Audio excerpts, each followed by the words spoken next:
guys, I'm back from outer space.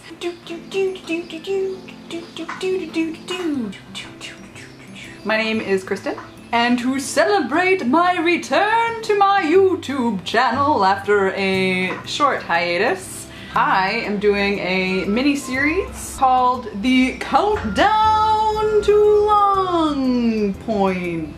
Longpoint is a tournament slash workshop series slash set of classes July 17th and runs for 4 days. It's predominantly for people who practice historical Western martial arts. It stands for HEMA, and it's something that I've been doing since February. This is going to be my very first tournament. I'm both excited and nervous.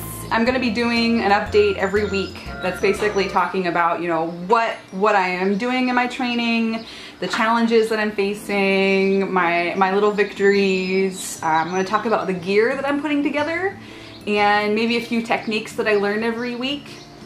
So if you're also really interested in learning longsword, you might be able to learn a thing or two. And if you are interested in HEMA and maybe joining yourself, this might give you a better idea of what to expect.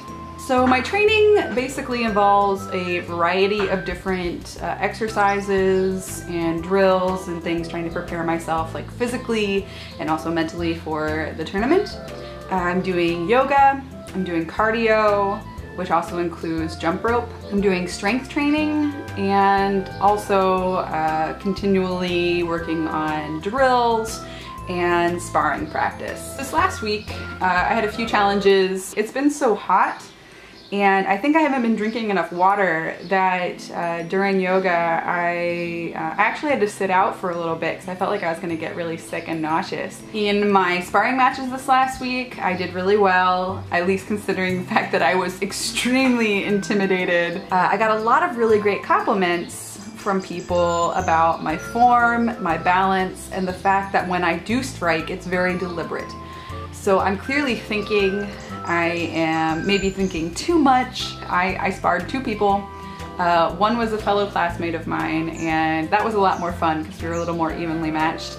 And the other was my instructor, who is this big, like, muscly guy. He's at least twice my size. And when he hits really, really hard. So I'm trying to get over that fear of being hit right now. I got a few good knocks. I have a few bruises. He gave me that one, which he wasn't even like hitting hard. It was just like a friendly poke. I don't know, I think that's a lot more mental. That's something that I'm not really sure how to get over other than to just keep doing it over and over and over. It's just a matter of wearing the right gear so that it's less likely I'm going to have any broken bones. There's a lot of gear that you have to put together in order to compete in a HEMA tournament. I'm specifically competing in the open synthetic tournament at Longpoint, so I don't have to be quite as armored as those who are competing in the steel tournament, but there's still a lot of things that I have to get done and prepared in order to be safe while competing. Things that I've got right now, I have my gloves,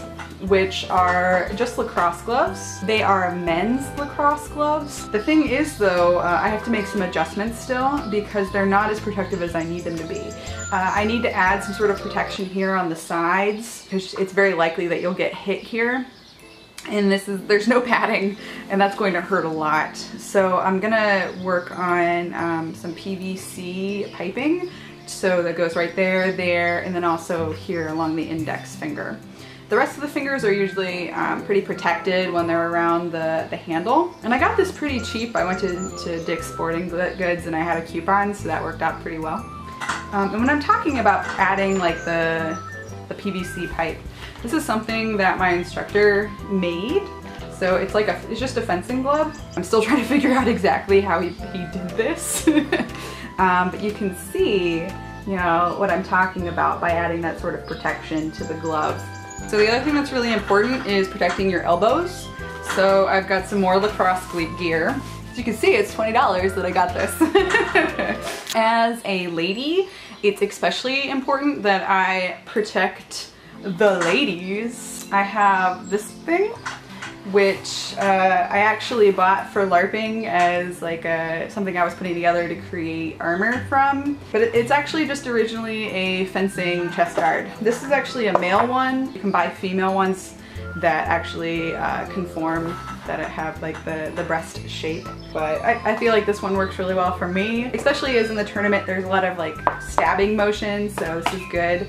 It not only protects my breast, but it also protects like my sternum and my whole chest area. And it also helps protect some of my ribs. It's just trying to piece everything together and do so as cheaply as possible. The main things that I learned this past week as far as technique actually have to do with fakes, and I find that they're very effective. Hopefully you can find some use out of them too. And these are basically variations off of the Zornhau, which is the strike from the roof position.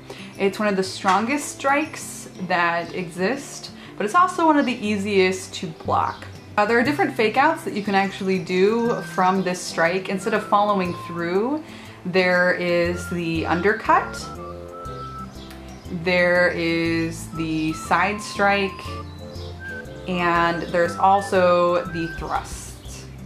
The trick is actually trying to convince your opponent that you are swinging a Zornhau. Whenever you strike, your hands always move before your legs do. So in a Zornhau, your hands go forward in like a punching motion before it follows through.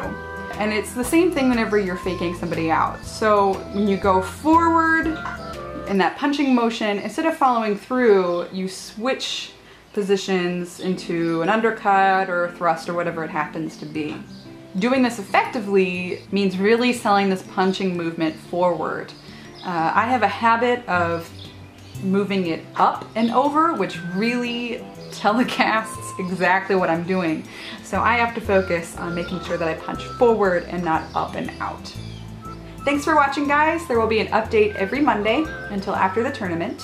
I'm really excited to be back. I hope that you watch all my other videos and subscribe and like and comment. Tell me what you actually want to see, or if you have any suggestions and how I can improve and get ready for the tournament. I'd really appreciate it. So anyway, thanks everyone, and see you next week.